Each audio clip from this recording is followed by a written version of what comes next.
नमस्कार। आज हम जीएसटी के जो साइलेंट फीचर्स होते हैं, अर्थात जीएसटी के अंतर्गत किन किन बातों का विशेष ध्यान रखना है, उसकी क्या विशेषता हैं, उसके बारे में पढ़ेंगे।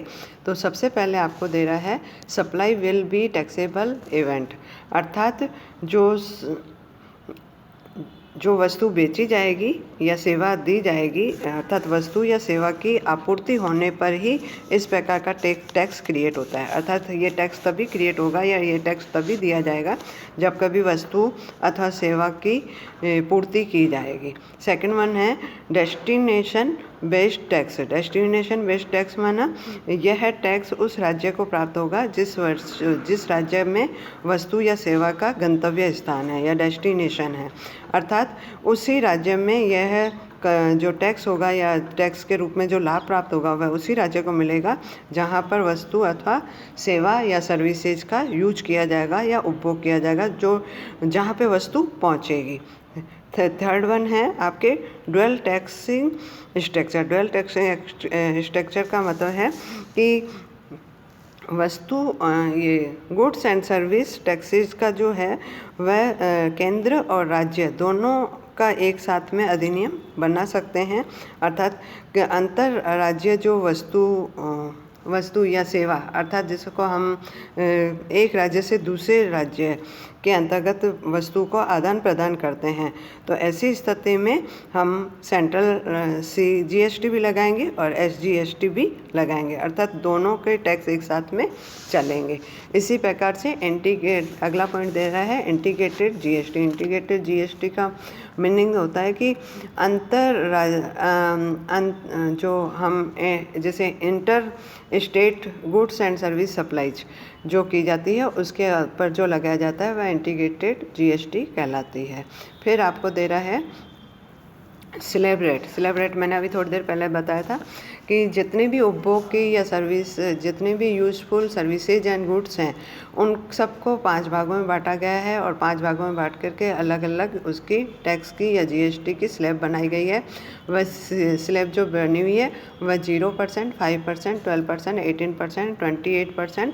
तो मैक्सिमम जो वस्तु का कंजप्शन समाज के द्वारा जो किया जाता है वह अधिकतर वस्तुएं 18% वाले स्लैब में आई गई है, इसलिए इसको प्रचलित दर भी कहते हैं, अर्थात सबसे recognizable rate of GST is equal to 18% कहलाती है।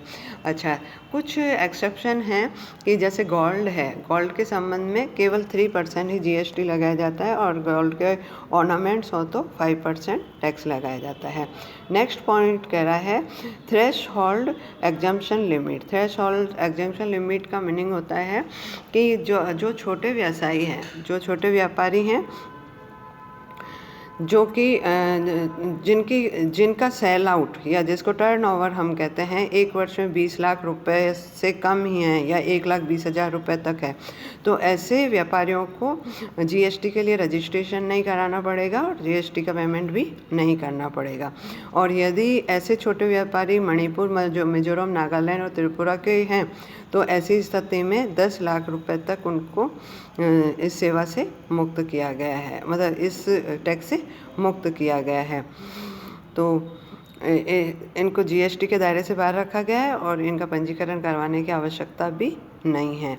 और इसके बाद में यदि कोई ऐसा स्टेट जिसमें मिजोरम, मणिपुर, नागालैंड, त्रिपुरा, अरुणाचल प्रदेश, उत्तराखंड, मेघालय, सिक्किम हैं, तो जो केवल गुड्स की सप्लाई करते हैं, तो ऐसी स्थिति में जो लिमिट है टर्नओवर की वह 40 लाख रुपए बताई गई है। इसका भी प्रैक्टिकल हम नेक्स्ट चैप्टर में करेंगे। फिर आपको दे रहा है कि next point composition scheme for middle trader और सर्विस प्रोवाइडर। मिडिल ट्रेडर जो होते हैं, जैसे मध्यम स्तर के व्यापारी होते हैं या सेवा देने वाले होते हैं, जैसे हम ये कहें कि कोई निर्माता है या होटल रेस्टोरेंट चलाता है, तो इनके संबंध में जीएसटी के अंतर्गत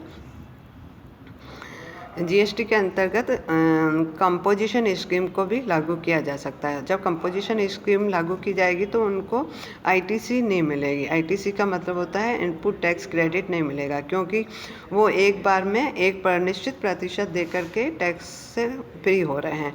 तो इस प्रकार के व्यापारियों को जो होते हैं, तो ऐसी स्थिति में उनका यदि 1.5 करोड़ रुपए टर्नओवर हो जाता है, तो ऐसी स्थिति में यदि व्यापारी और निर्माता है तो 1% ही उनको टैक्स देना पड़ेगा, और होटल और रेस्टोरेंट के मालिक हैं तो उनको 5% जीएसटी देनी होगी, और इन्हें आईटीसी प्राप्त नहीं होगी।